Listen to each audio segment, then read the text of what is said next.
ಧರಣಿ ಮಂಡಲ ಮಧ್ಯದೊಳಗೆ ಮೆರೆಯುತ್ತಿಹ ಕರ್ನಾಟಕ ರಾಜ್ಯದಿ ಮುಂದೆ ನಡೆಯುವಂತಹ ಕಥೆಯನ್ನು ನವಿನ ನಾನು ಹೇಳ್ವೆನು.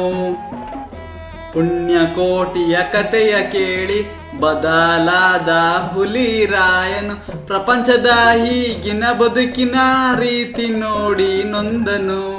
ಪ್ರಪಂಚದ ಈಗಿನ ಬದುಕಿನ ರೀತಿ ನೋಡಿ ತಾನು ನೊಂದನು. ಮಿತಿ ಮೀರಿದ ಸುಳ್ಳ ಮಳ್ಳರ ಅತಿ ಆಸೆಗೆ ರೋಸಿ ಹೋಗಿ ಸುಳ್ಳ ಕಳ್ಳರ ಧ್ವಂಸ ಮಾಡಲು ತಾನೆದರಗಿಳಿದು ಬಂದನು. ಸುಳ್ಳ ಕಳ್ಳರಿಗಾಗಿಯೇ ದರೆಗೆ ಇಳಿದು ಬಂದನು.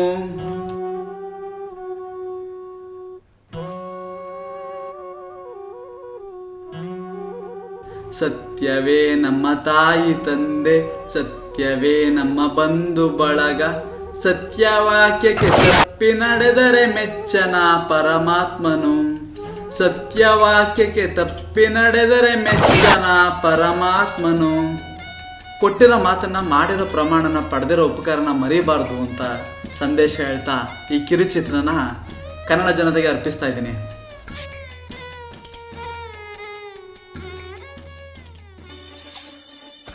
ಅಕ್ರಮದಿಂದ ಸಂಪಾದಿಸಿದ ಹಣದ ಬಲದಿಂದಾಗಿ ನ್ಯಾಯಾಲಯದಲ್ಲಿ ಶಿಕ್ಷೆಯಿಂದ ತಪ್ಪಿಸಿಕೊಳ್ಳುವ ಕ್ರಿಮಿನಲ್ಗಳಿಗೆ ತನ್ನದೇ ರೀತಿಯಲ್ಲಿ ಶಿಕ್ಷೆ ಕೊಡುತ್ತಾ ನ್ಯಾಯ ದೇವತೆಯ ಸೇವೆ ಮಾಡುತ್ತಿದ್ದ ವ್ಯಾಘ್ರ ಪೀಟರ್ ಮನುಷ್ಯ ರೂಪ ತಾಳಿ ಇಂದು ಮತ್ತೊಬ್ಬ ಪಾತಕಿಯ ಹತ್ಯೆಗೆ ಹೊರಟಿದ್ದಾನೆ.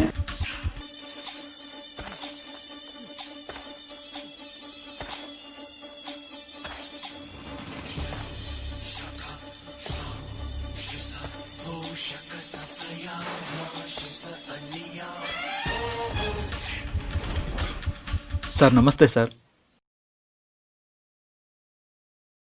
ನನ್ನ ಫೋನ್ ನಂಬರ್ ಕೊಟ್ಟವ್ರು ಯಾರು? ನಮ್ಮೂರವ್ರು ಕೊಟ್ಟರು ಸರ್. ಅವ್ರ ಸೈಟ್ನ ಮಾರೋವಾಗಲೂ ನೀವೇ ಕಡಿಮೆ ಟ್ಯಾಕ್ಸ್ ತೋರಿಸಿ ಜಾಸ್ತಿಗೆ ಮಾರಿಸ್ಕೊಟ್ರಂತೆ. ಈ ಥರ ಕಳ್ಳೆಕ್ಕ ತೋರ್ಸಕ್ಕೆ ನೀವೇ ಬೆಸ್ಟು ಅಂತ ನಿಮ್ಮ ಅಡ್ರೆಸ್ ತೋರಿಸಿ ನಂಬರ್ ಕೊಟ್ಟರು. ಹೇಳಿ ಸುಮ್ಮನೆ, ಇದನ್ನೆಲ್ಲ ಹಿಂಗೆ ಹೇಳ್ಬಾರ್ದು. ಸಹಾಯ ಅನ್ಬೇಕು. ನಿಮ್ಮ ಅಣ್ಣ ತಮ್ಮಂದಿರ ಜಗಳ ಏನೇ ಇದ್ರು ಕೋರ್ಟ್ನಲ್ಲಿ ಕೇಸ್ ನಡೀತಾ ಇದ್ರು ನಾನು ಓನ್ ರಿಸ್ಕ್ ತಗೊಂಡು ಯಾರೋ ಬಕ್ರಾನ ಹಿಡಿದು ಮಾರಿಸ್ತೀನಿ. ಅದಕ್ಕೆ ತಕ್ಕ ಫೀಸ್ ತಗೋತೀನಿ. ಆದರೆ ತಗೊಂಡವ್ನು ಮೋಸ ಹೋಗಲ್ವಾ ಸರ್? ಅದು ಅವನ ಹಣೆ ಬರ. ಕಮಿಷನ್ ಕೊಟ್ಟರೆ ಅವನ ಪ್ರಾಬ್ಲಮ್ನ ಬೇರೆಯವ್ರಿಗೆ ಕಟ್ಟಿ ಇವನನ್ನ ಬಚಾವ್ ಮಾಡ್ತೀವಿ. ಈಗೇನು ನಿನ್ನ ಆಸ್ತಿ ಮಾರಿಸ್ಬೇಕೋ ಬೇಡವೋ? ಸರ್ ಬೇಕು. ನೀವೊಂದು ಸರಿ ಆಸ್ತಿ ನೋಡಿ ರೇಟ್ ಫಿಕ್ಸ್ ಮಾಡಿದ್ರೆ ಆಯಿತು. ಹೆಂಗೆ ಇಟ್ಟಿದ್ದೀನಿ ಗೊತ್ತಾ ಎಸ್ಟೇಟ್ನ? ನೋಡೋಣ, ಯಾವುದೋ ಡೀಲ್ನಲ್ಲಿ ನಾಳೆಗೆ 1-2 ಕೋಟಿ ಬರಬೇಕು. ಇಷ್ಟ ಆದರೆ ನಾನೇ ತಗೋತೀನಿ ಬಿಡು. ಒಂದು ಅರ್ಧ ಗಂಟೆ ಇಲ್ಲೇ ವೇಟ್ ಮಾಡು, ಇಬ್ರು ಒಟ್ಟಿಗೆ ಹೋಗಿ ಬರೋಣ.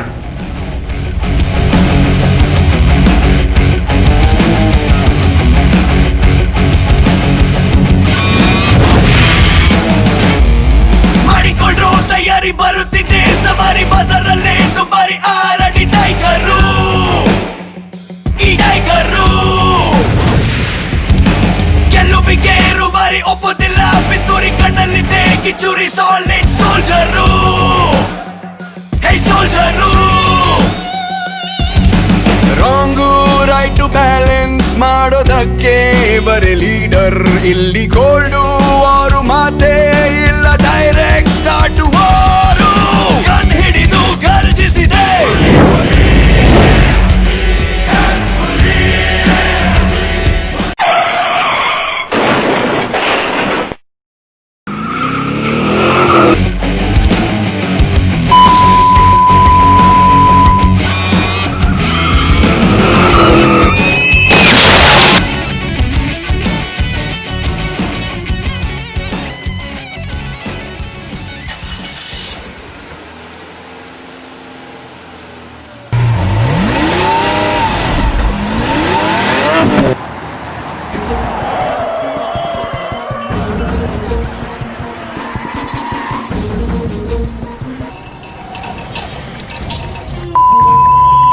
ಆ ಥರ ಎಲ್ಲ ಕೆಟ್ಟದಾಗ ಬೈಬಾರ್ದು.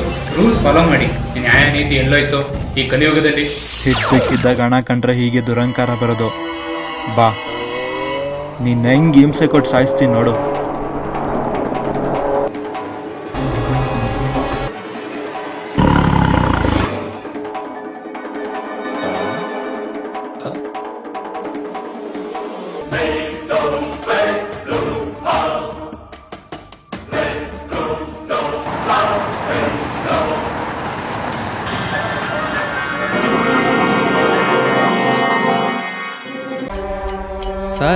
ಇಲ್ಲಿಂದ ಮುಂದೆ ಹೋಗ್ಬೇಕು, ಕಾರು ಹೋಗಲ್ಲ. ಬನ್ನಿ.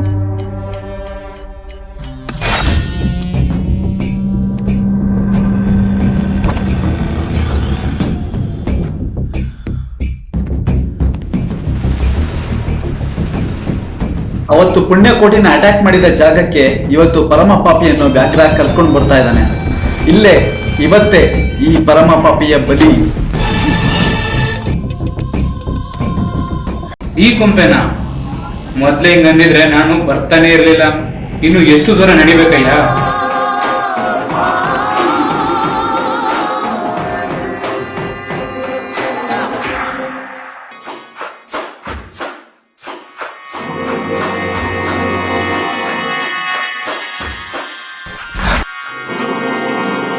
ಹುಲಿ ನೋಡಿ ಎದುರು ದಾಸು, ಇದ್ಯಾವುದು?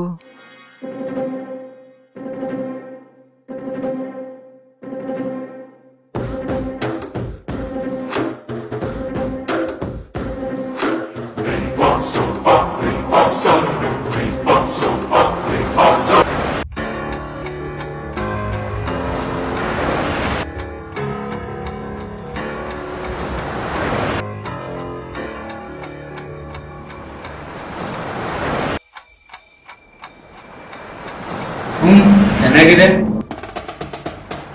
ದೂರ ಆಯ್ತು ಅನ್ನೋದು ಬಿಟ್ರೆ ಪ್ಲೇಸ್ ಓಕೆ.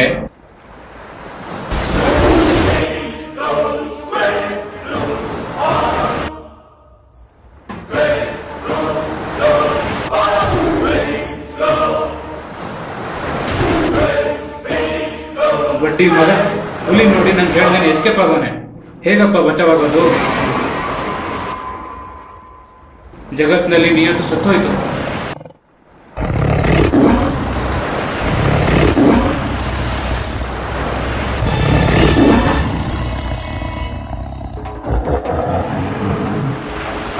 ಏಯ್ ನಾಯಿ, ನಿಯತ್ತಿನ ಬಗ್ಗೆ ಮಾತಾಡ್ತೀಯಾ? ಪ್ರಪಂಚ ಪೂರ್ತಿ ನಿನ್ನಂಥವ್ರೆ ತುಂಬಿರೋದ್ರಿಂದ ನ್ಯಾಯ ನೀತಿ ಸೂಸೈಡ್ ಮಾಡ್ಕೋತಿರೋದು. ಇವತ್ತು ನಿನ್ನ ಯಾವ ಮಿನಿಸ್ಟ್ರು ಕಾಪಾಡ್ತಾನೋ ನಾನು ನೋಡ್ತೀನಿ.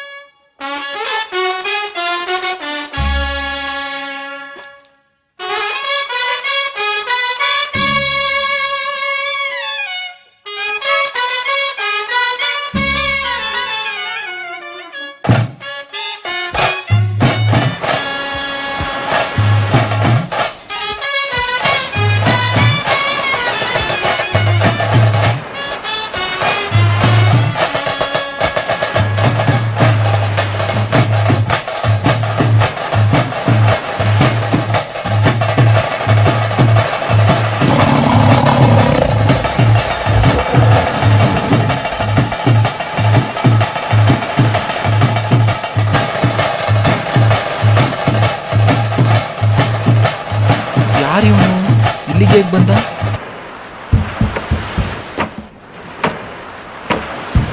ಇವನ್ಯಾರೋ ಅವಧೂತನೇ ಇರಬೇಕು. ಅವನು ಬರೋದ್ರೊಳಗೆ ನಿನ್ನ ತಿಂದಾಕ್ತೀನಿ.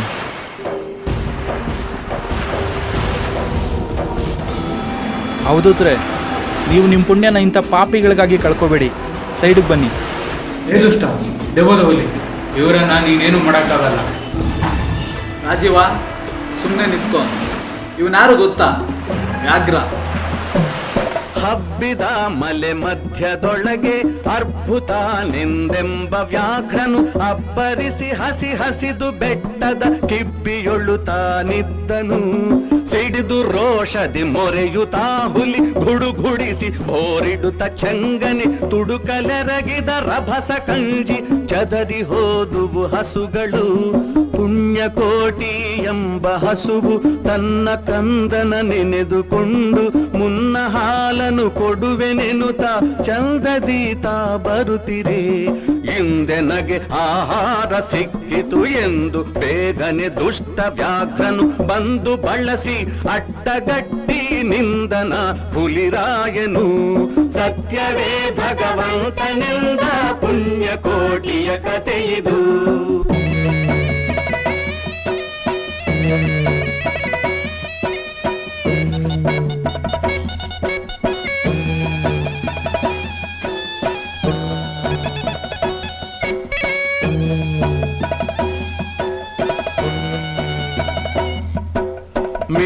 ಬಿದ್ದು ನಿನ್ನ ನೀಗಲೆ ಬೀಳ ಹೊಯ್ವೆನು ನಿನ್ನ ಹೊಟ್ಟೆಯ ಸೀಳಿ ಬಿಡುವೆನು ಎನ್ನುತ್ತ ಕೋಪದಿ ಕೂಳ ವ್ಯಾಘ್ರನು ಕೂಗಲು. ಒಂದು ಭಿನ್ನಹ ಹುಲಿಯ ಕೇಳು ಕಂದನಿರುವನು ದೊಡ್ಡಿಯೊಳಗೆ, ಒಂದು ನಿಮಿಷದಿ ಮೊಲೆಯ ಕೊಟ್ಟು ಬಂದು ಸೇರುವೆ ನಿಲ್ಲಿಗೆ. ಹಸಿದ ವೇಳೆಗೆ ಸಿಕ್ಕಿದೊಡವೆಯ ವಶವ ಮಾಡದೆ ಬಿಡಲು ನೀನು ನುಸುಳಿ ಹೋಗುವೆ ಮತ್ತೆ ಬರುವೆಯ ಹುಸಿಯ ನಾಡುವೆ ಎಂದಿತು. ಸತ್ಯವೇ ನಮ್ಮ ತಾಯಿ ತಂದೆ, ಸತ್ಯವೇ ನಮ್ಮ ಬಂಧು ಬಳಗ, ಸತ್ಯವಾಕ್ಯಕ್ಕೆ ತಪ್ಪಿ ನಡೆದರೆ ಮೆಚ್ಚನ ಪರಮಾತ್ಮನು. ಸತ್ಯವೇ ಭಗವಂತನಿಂದ ಪುಣ್ಯ ಕೋಟಿಯ ಕಥೆಯಿದು.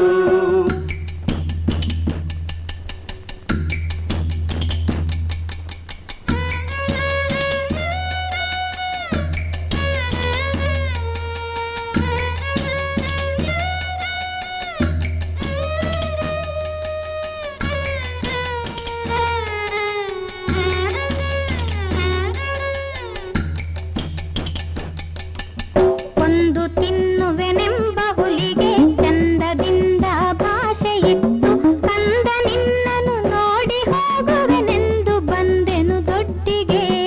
ಆರ ಮುಲಿಯನು ಕುಡಿಯಲಮ್ಮ, ಆರ ಸೀರೆ ಬದುಕಲಮ್ಮ, ಆರ ಬಳಿಯಲ್ಲಿ ಮಲಗಳಮ್ಮ, ಆರು ನನಗೆ ಹಿತವರು.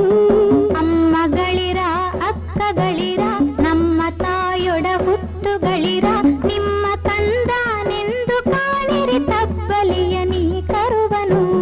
ಮುಂದೆ ಬಂದರೆ ಹಾಯಬೇಡಿ, ಹಿಂದೆ ಬಂದರೆ ಒದೆಯಬೇಡಿ, ಕಂದ ನಿಮ್ಮವನೆಂದು ಕಾಣಿರಿ ತಬ್ಬಲಿಯ ನೀ ಕರುವನು. ಸತ್ಯವೇ ಭಗವಂತನಿಂದ ಪುಣ್ಯ ಕೋಟಿಯ ಕಥೆಯಿದು.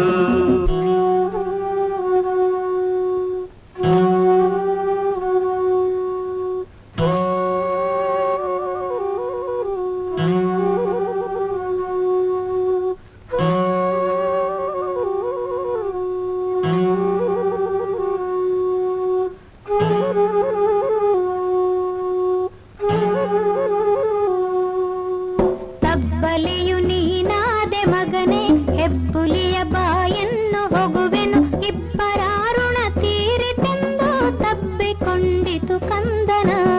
ಗೋವು ಕರುವನು ಬಿಟ್ಟು ಬಂದು ಸಾವಕಾಶವ ಮಾಡದಂತೆ ಗವಿಯ ಬಾಗಿಲ ಸೇರಿ ನಿಂತು ತವಕದಲ್ಲಿ ಹುಲಿಗೆಂದಿತು. ಖಂಡವಿದೆಕೋ ಮಾಂಸವಿದೆಕೋ, ಗುಂಡಿಗೆಯ ಬಿಸಿ ರಕ್ತವಿದೆಕೋ, ಚಂಡ ವ್ಯಾಘ್ರನೆ ನೀನಿದೆಲ್ಲವನುಂಡು ಸಂತಸದಿಂದಿರು. ಪುಣ್ಯ ಕೋಟಿಯ ಮಾತ ಕೇಳಿ ಕಣ್ಣ ನೀರನ್ನು ಸುರಿಸಿ ನೊಂದು ಕನ್ನೆಗಿವಳನು ಕೊಂದು ತಿಂದರೆ ಮೆಚ್ಚನ ಪರಮಾತ್ಮನು.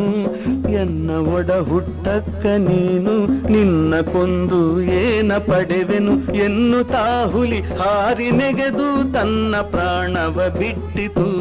ಸತ್ಯವೇ ಭಗವಂತನಿಂದ ಪುಣ್ಯ ಕೋಟಿಯ ಕಥೆಯಿದು.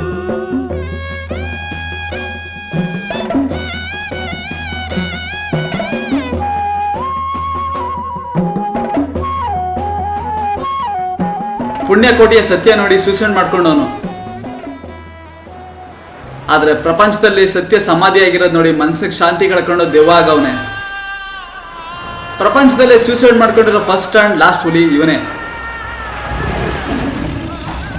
ಇದೇ ಹುಲಿನ? ಹೌದೌ ಪಾಪಿ, ಆ ಹುಲಿ ಈ ಹುಲಿ ಎರಡು ಒಂದೇ ಹುಲಿ. ನಾನೇ ಇವತ್ತು ಗ್ಯಾರಂಟಿ ನಿನ್ ಬಲಿ. ಪೀಟರ್, ತಾಳ್ಮೆ ಇರಲಿ, ದುಡುಕ್ಬೇಡ. ಈ ಪಾಪಿನ ಕೊಂದು ನೀನ್ಯಾಕೆ ಪಾಪ ಕಟ್ಕತೀಯ? ಬಿಡು. ನನ್ನ ಊಟ ನೀನು ಕಿತ್ಕತೀಯ? ಹುಟ್ಟಿಸಿರೋ ದೇವರು ಹಸ್ಕೊಂಡು ಸಾಯಕ್ ಬಿಡಲ್ಲ. ಪ್ರಾಮಾಣಿಕ ಪ್ರಯತ್ನಕ್ಕೆ ಪ್ರತಿಫಲ ಇದ್ದೇ ಇರುತ್ತೆ. ನೀನು ಬಯಸಿದ ರೂಪದಲ್ಲಿಲ್ಲ ಅಂದ್ರೆ ಬೇರೆ ತರ ಇರುತ್ತೆ. ತಗೋ ಊಟ, ತಿನ್ನು.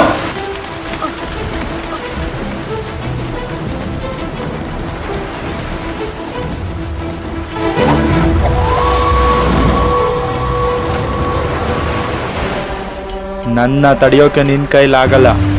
ಆನೆ ಮೇಲೆ ಬಂದರೆ ನಾನು ಎದುರುತ್ತೀನ ನೋಡು.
ರಾಜೀವ, ನೀನು ಈಗ ಹೋಗು.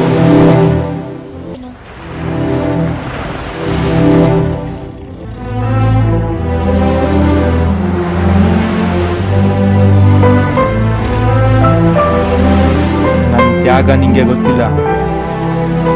ಎಲ್ಲ ಕಡೆ ದುಷ್ಟರನ್ನೇ ರಕ್ಷಿಸೋರಾದ್ರು, ಮೆಜಾರಿಟಿ ಇದ್ ಕಡೆ ನ್ಯಾಯ ಅಂತೀರಿ. ನ್ಯಾಯ ಅಂದ್ರೇನು ಅಂತ ಆಮೇಲೆ ಡಿಸ್ಕಸ್ ಮಾಡೋಣ. ನಿಂಗೆ ಸಣ್ಣ ಕಥೆ ಹೇಳ್ತೀನಿ, ಕೇಳಿ ಆನ್ಸರ್ ಹೇಳು. 2 ರೈಲ್ವೆ ಟ್ರ್ಯಾಕ್ ಇವೆ. ಒಂದರಲ್ಲಿ ರೈಲ್ ಬರಲ್ಲ ಅಂತ ಒಂದು ಮಗು ಆಟ ಆಡ್ತಿರುತ್ತೆ. ಪಕ್ಕದ ಟ್ರ್ಯಾಕ್ನಲ್ಲಿ 20 ಮಕ್ಕಳು ಆಟ ಆಡ್ತಾ ಇರ್ತಾರೆ. ನೀನೇ ಡ್ರೈವರ್. ಜಂಕ್ಷನ್ ಹತ್ರ ಬಂದಾಗ ಇದನ್ನ ನೋಡ್ತೀಯ.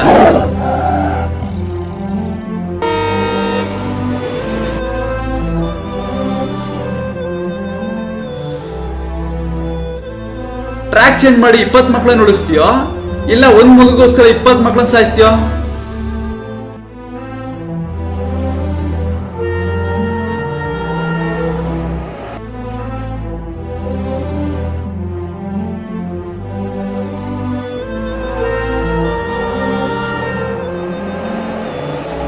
ನ್ಯಾಯವಾಗಿರೋ ಮಗುಗೋಸ್ಕರ 20 ಮಕ್ಕಳನ್ನ ಸಾಯಿಸ್ತೀನಿ. ಅನ್ಯಾಯ ಮಾಡಿದವ್ರು ಸಾಯ್ಲಿ, ಪಾಪ ಕರೆಕ್ಟಾಗಿರೋ ಮಗು ಸಾಯ್ಬಾರ್ದು. ಅದೇ ಅಲ್ವಾ ನ್ಯಾಯ? ನಾನೀಗ ಮಾಡ್ತಿರೋದು ಅದೇ. ಇಂಥ ಪಾಪಿಗಳನ್ನ ನೀನ್ ಕೊಂದು ನೀನು ಇನ್ನೆಷ್ಟು ವರ್ಷ ಹೀಗೆ ದೆವ್ವ ಆಗಿರ್ತೀಯ? ನಿನ್ನ ಈ ಪಾಪದಿಂದ ಕಾಪಾಡೋಕೆ ಆ ಪಾಪಿಗಳು ಬದುಕಲೇಬೇಕು. ಬದುಕಿ ಲೈಫಲ್ಲಿ ನರಕ ಅನುಭವಿಸ್ತಾರೆ. ನಿಂಗೆ ನನ್ನ ಬಗ್ಗೆ ಗೊತ್ತು. ನಾನು ನಿನ್ನೆಲ್ಲೋ ನೋಡಿದ್ದೀನಿ ಅನ್ನಿಸ್ತಿದೆ. ಯಾರು ನೀನು?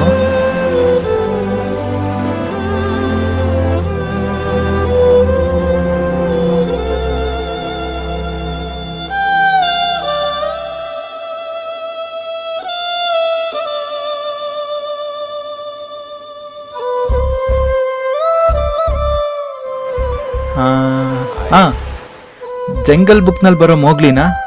ಹಾಂ ಹೌದು. ಅವಾಗಿಂದ ನಾನು ಎದುರಿಸೋ ಧೈರ್ಯ ಇದ್ದವನು ನೀನೆ. ಅಲ್ಲ, ಇನ್ನೂ ಸ್ವಲ್ಪ ಯೋಚಿಸು.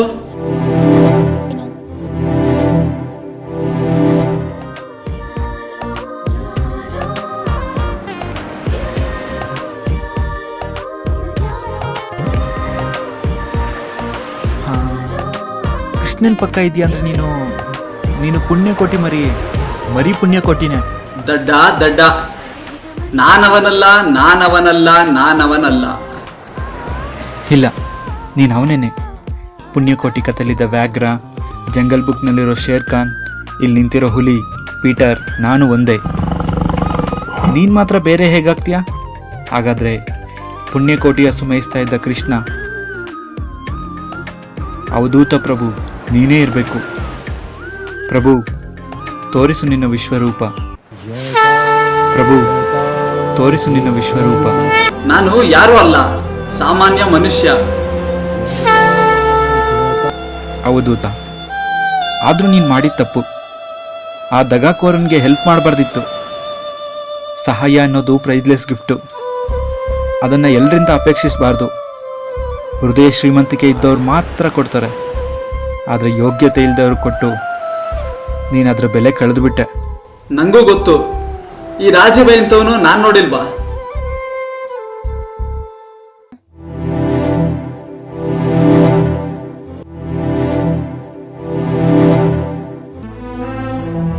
ಮೊದ್ಲೆಲ್ಲ ಶಿಸ್ತು ಅಂತ ಬೈತಿದ್ದ. ಅಂಗಡಿಗೆ ಹೋದ್ರೆ ಚೇಂಜ್ ಇಲ್ಲ ಅಂದವ್ರ ಮೇಲೆಲ್ಲ ಎಗರಾಡ್ತಿದ್ದ. ಟ್ರೈನಲ್ಲಿ ಸೀಟ್ ರಿಸರ್ವ್ ಮಾಡಿಸ್ಕೊಂಡಿರ್ತಾರ, ಲೋಕಲ್ ಟ್ರೈನಲ್ಲಿ ಸೀಟ್ ಕೇಳಿದವ್ರ ಮೇಲೆಲ್ಲ ಜಗಳ ಆಡ್ತಿದ್ದ. ಮುಂದೆ ಬರೋ ಸ್ಟಾಪ್ನಲ್ಲಿ ಹತ್ತೋರಿಗೆ ಇವನು 5 ಸ್ಟಾಪ್ ಹಿಂದೆನೆ ಜಾಗ ಹಿಡಿದಿಟ್ಟು ಜಗಳ ಆಡ್ತಿದ್ದ. TC ಕೇಳಿದ್ರೆ ಎಷ್ಟು ಲಂಚ ತಗೊಂಡಿದ್ಯಾ ಅಂತಿದ್ದ. ತಾನೊಬ್ನೇ ಸಾಚ ಅಂತ ಹೇಳಿ ಬೇರೆಯವರು ಲಂಚ ತಿಂತಾರೆ ಅಂತ ಹೊಟ್ಟೆ ಕಿಚ್ಚಲಿ ಮಂತ್ರಿಗಳ ಹತ್ರ ಹೋಗಿ ಚಾಡಿ ಹೇಳ್ತಿದ್ದ.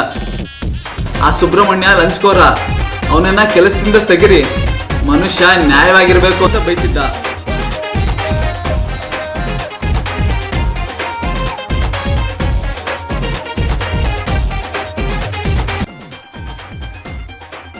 ಮಂತ್ರಿ ಆ ಸುಬ್ರಹ್ಮಣ್ಯನ ಕಡೆ ಇನ್ಫ್ಲೂಯೆನ್ಸ್ ಇರೋದು ನೋಡಿ ಈ ರಾಜೀವನನ್ನು ಬಿಟ್ಕೊಡಕ್ಕಾಗದೆ ಒಂದು ಪ್ಲಾನ್ ಮಾಡ್ದ. ಈ ರಾಜೀವನನ್ನ ಆ ಅಕೌಂಟೆಂಟ್ ಪೋಸ್ಟ್ ಹಾಕ್ತಾ. ಹಣ ಓಡಾಡೋ ಜಾಗಕ್ಕೆ ಬಂದ ತಕ್ಷಣ ನ್ಯಾಯನ ತಿಥಿ ಮಾಡ್ದ ರಾಜೀವ ಲಂಚ ಹೊಡೆದು ಮೆರೆದಾಡಕ್ ಶುರು ಮಾಡ್ದ.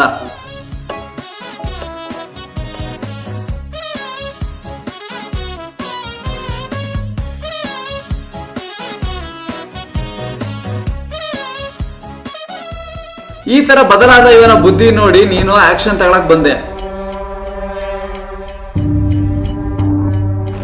ಇದನ್ನೆಲ್ಲ ಮಾಡಿದ್ದು ರಾಜೀವ ಅನ್ನೋದು ನಿನ್ನ ಕೋಪ. ಆದ್ರೆ ಯೋಚಿಸು, ಭಗವದ್ಗೀತೆಯಲ್ಲಿ ಕೃಷ್ಣ ಪರಮಾತ್ಮ ಏನ್ ಹೇಳಿದಾನೆ? ಎಲ್ಲವನ್ನೂ ಮಾಡೋದು ನಾನು, ಕಾರಣ ನಾನು, ನೆಪ ನೀನು ಅಂತ. ಎಲ್ಲ ಕಾರ್ಯದ ಹಿಂದೆ ಭಗವಂತನ ಪ್ರೇರಣೆ ಇರುತ್ತೆ. ಅಂದರೆ ಈಗ ಆಗ್ತಿರೋದು ದುಷ್ಟ ಕಾರ್ಯಗಳನ್ನೆಲ್ಲ ಮಾಡಿಸ್ತಿರೋದು ದೇವರೇನೆ. ಈ ಮೋಸ, ದಗ, ಹೊಡೆದಾಟ, ಯುದ್ಧ, ಹಿಂಸೆ ಇದನ್ನೆಲ್ಲ ಮಾಡಿಸಿ ಜನರ ನೆಮ್ಮದಿ ಹಾಳು ಮಾಡ್ತಿರೋದು ದೇವರು. ಈ ದೇವರು ಅನ್ನವನೇ ಕೆಟ್ಟವನು.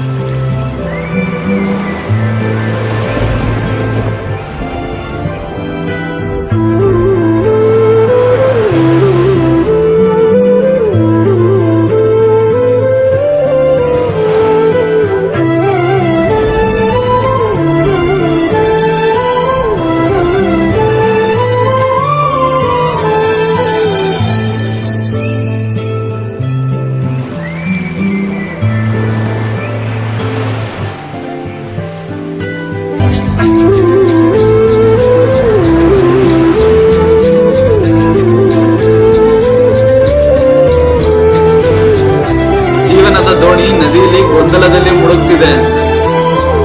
ದಡ ಸೇರಿಸಬೇಕಾದವನು ಸಹ ದೇವರೇನೆ.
ಊರಲ್ಲಿರೋರ ಉಸಾಬರಿ ಬಿಡುವ್ಯಾಗ್ರ. ಆಗಿದ್ದೆಲ್ಲ ಒಳ್ಳೇದಕ್ಕೆ, ಮುಂದೆ ಆಗೋದು ಒಳ್ಳೇದಕ್ಕೆ, ಈಗ ಆಗ್ತಿರೋದು ಒಳ್ಳೇದಕ್ಕೆ. ಕರ್ಮ ಮಾತ್ರ ನಿನ್ನದು, ಫಲ ದೇವ್ರದು. ಎಲ್ಲನೂ ನೀನೇ ಮಾಡಿದ್ಮೇಲೆ ನಮ್ದೇನಿದೆ? ಕರ್ಮ ನೀನೇ ಮಾಡ್ಬೇಕಲ್ಲ. ಹುಟ್ಟುವಾಗ ಬರಿಗಲಿ ಹುಟ್ಟಿರೋ ಮನುಷ್ಯ ಸತ್ತಾಗ ಬರೀ ಹೆಸರು ಉಳಿಸ್ಬಾರ್ದು, ಹೆಸರು ಚರಿತ್ರೆ ಪುಟ ಸೇರಿರ್ಬೇಕು. ಪೀಟರ್ ಅನ್ನೋನು 2 ಮಕ್ಕಳು ಹುಟ್ಟಿಸಿ ಸತ್ತ ಅನ್ನೋ ಬದಲು ಪೀಟರ್ ಅನ್ನೋನು ಕಟ್ಟಿದ ಸ್ಮಾರಕ, ಪೀಟರ್ ಮಾಡಿದ ಪುಣ್ಯದ ಕೆಲಸ ಇದು. ಅವನಿಲ್ಲ ಅಂದಿದ್ರೆ ಈ ಕೆಲಸ ಆಗ್ತಾನೆ ಇರಲಿಲ್ಲ ಅಂತ ಹೇಳ್ಬೇಕು.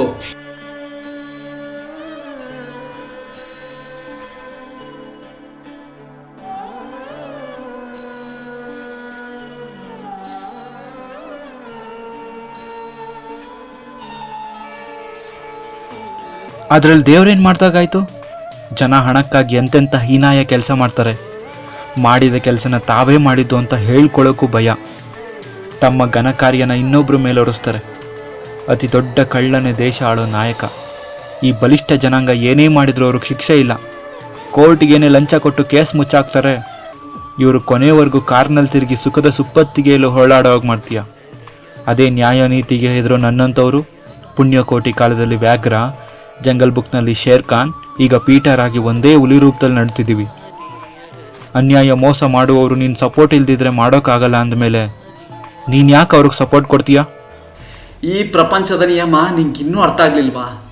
ಈ ವಿಶ್ವರೂಪನ ಅವಧೂತನ ಬಾಯಿಂದ ಕೇಳುವಂತವನಾಗು. ಪರಿತ್ರಾಣಾಯ ಸಾಧೂನಾಂ ವಿನಾಶಾಯ ಚ ದುಷ್ಕೃತಾಂ ಧರ್ಮ ಸಂಸ್ಥಾಪನಾರ್ಥಾಯ ಸಂಭವಾಮಿ ಯುಗೆ ಯುಗೆ. ನಿನ್ನ 3 ರೂಪ ಕೇಳಿದ್ಯಲ್ಲ, ಅದು 3 ಮುಖ್ಯ ಧರ್ಮಗಳು. ಹಿಂದೂ, ಮುಸ್ಲಿಂ, ಕ್ರಿಶ್ಚಿಯನ್ ಧರ್ಮದ ಪ್ರತಿನಿಧಿ ನೀನು. ದುರಂತ ಏನು ಗೊತ್ತಾ, ನಮ್ಮವರಿಗೆ ನಮ್ಮ ಭಾರತೀಯ ಸಂಸ್ಕೃತಿ ಬಗ್ಗೆ ಚೂರು ಅರಿವಿಲ್ಲ. ಧರ್ಮಗ್ರಂಥಗಳನ್ನ ಓದಬೇಕಾದದ್ದು ಯೌವನದಲ್ಲಿ, ವಯಸ್ಸಾದ ಮೇಲಲ್ಲ. ಇದರ ಮಹಿಮೆ ಗೊತ್ತಿರೋದಕ್ಕೆ ಫಾರಿನ್ ಅವರು ಭಗವದ್ಗೀತೆನ ಟೆಕ್ಸ್ಟ್ ಬುಕ್ ತರ ಓದ್ತಿದ್ದಾರೆ. ನಮ್ಮ ಕೋರ್ಟ್ಗಳಲ್ಲಿ ಪ್ರಾಮಿಸ್ ಮಾಡುವಾಗ ಭಗವದ್ಗೀತೆನ ಯಾಕೆ ಮುಟ್ಟಿಸ್ತಾರೆ ಹೇಳಿ? ಗೊತ್ತಿಲ್ಲ. ಭಗವದ್ಗೀತೆ ಮಹಿಮೆನೂ ಗೊತ್ತಿಲ್ಲ ನಿಮ್ಗೆ. ನೀವು ಎಂತ ದುಃಖದಲ್ಲಿದ್ರು, ಯಾವುದೇ ಸಮಸ್ಯೆಲಿದ್ರು ಭಗವದ್ಗೀತೆ ಬುಕ್ನ ಯಾವುದೇ ಒಂದು ಕೂಡ ಓಪನ್ ಮಾಡಿ, ಅಲ್ಲಿ ಏನಿರುತ್ತೆ ಅದನ್ನ ಪೂರ್ತಿ ಓದಿ. ನಿಮ್ಮ ಪ್ರಾಬ್ಲಮ್ಗೆ ಸೊಲ್ಯೂಷನ್ ಅಲ್ಲಿ ಸಿಗುತ್ತೆ. ಇಂಥ ಪವಿತ್ರವಾದ ಗ್ರಂಥ ಭಗವದ್ಗೀತೆ. ಇದೇ ರೀತಿ ಪ್ರತಿ ಧರ್ಮದಲ್ಲೂ ಅದರದೇ ಆದ ಗ್ರಂಥಗಳಿವೆ, ಅದನ್ನ ನೀವೆಲ್ಲ ಓದ್ಬೇಕು. ನಿಮ್ಮ ಧರ್ಮ ಗ್ರಂಥಗಳನ್ನ ಓದದ ನೀವು ಧರ್ಮ ಕಾಪಾಡ್ತೀನಿ ಅಂತ ಹೊಡೆದಾಡಿ ಸಾಯೋದು ತಪ್ಪು. املأ قلبي قرآن واسق حياتي قرآن لله لله يهفو آملي لله ولحفظ كتاب الله من أول بسم الله للختم وللرضوان رحمن يا رحمن بمجيني يا رحمن. Bless the Lord, oh my soul, oh my soul. Bhagavad Gita, Quran, ಬೈಬಲ್ನಲ್ಲಿ ಹೇಳಿರೋ ಸಾರ ಒಂದೇ. ಧರ್ಮನ ನೀನು ರಕ್ಷಿಸು, ನಿನ್ನನ್ನ ಧರ್ಮ ಕಾಪಾಡುತ್ತೆ. ಅಧರ್ಮ ಹೆಚ್ಚಾದಾಗ ಧರ್ಮ ಸಂಸ್ಥಾಪನೆಗಾಗಿ ಭಗವಂತ ಮತ್ತೆ ಮತ್ತೆ ಹುಟ್ಟಿ ಬರ್ತಾನೆ.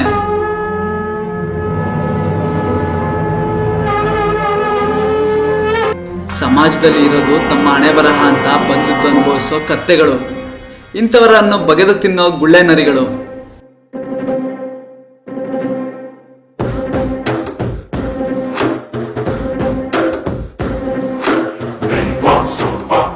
ಇವರ ಮಿತಿ ಮೀರಿದಾಗ ಎಲ್ಲರನ್ನೂ ನಾಶ ಮಾಡಲು ಮರೆಯಲ್ಲೇ ಕಾಯ್ತಿರುವ ವ್ಯಾಘ್ರಗಳು.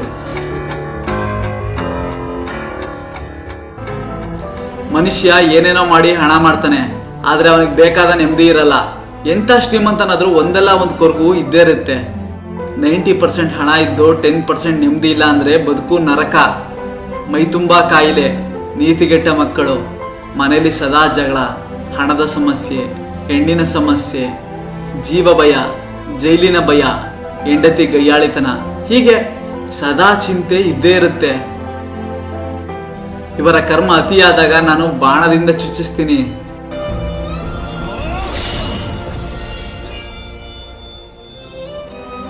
ಬಾಣದ ಗಾಯದ ನೋವನ್ನ ಯಾವ ಹಾಸ್ಪಿಟಲ್ನಲ್ಲಿ ಬೇಕಾದರೂ ಕ್ಯೂರ್ ಮಾಡಿಸ್ಕೊಳ್ಬೋದು. ಆದ್ರೆ ಬಾಣನ ಚುಚ್ಚಿದವರು, ದ್ರೋಹ ಮಾಡಿದವರು ನಮ್ಮವರೇ ಅನ್ನೋ ನೋವನ್ನ ಎಲ್ಲೂ ಗುಣಪಡಿಸಲಾಗಲ್ಲ.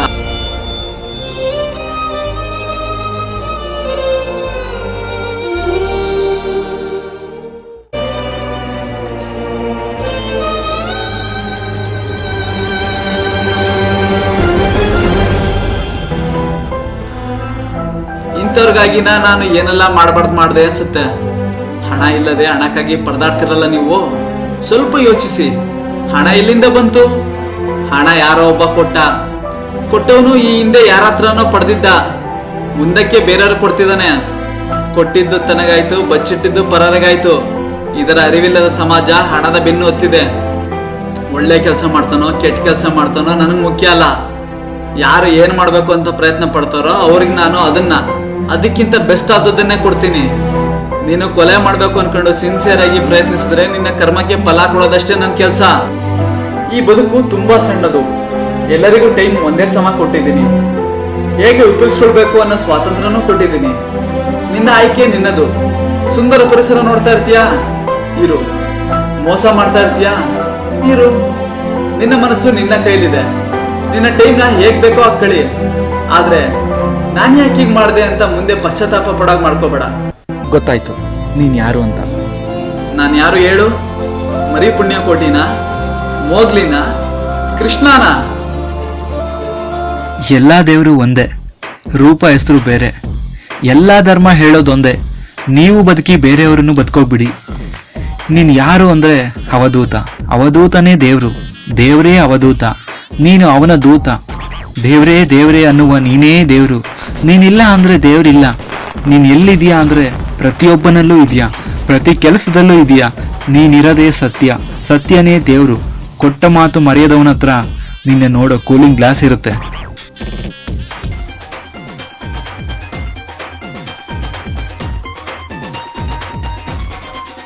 ಸತ್ಯವೇ ನಮ್ಮ ತಾಯಿ ತಂದೆ, ಸತ್ಯವೇ ನಮ್ಮ ಬಂಧು ಬಳಗ, ಸತ್ಯವಾಕ್ಯಕ್ಕೆ ತಪ್ಪಿ ನಡೆದರೆ ಮೆಚ್ಚನ ಪರಮಾತ್ಮನು.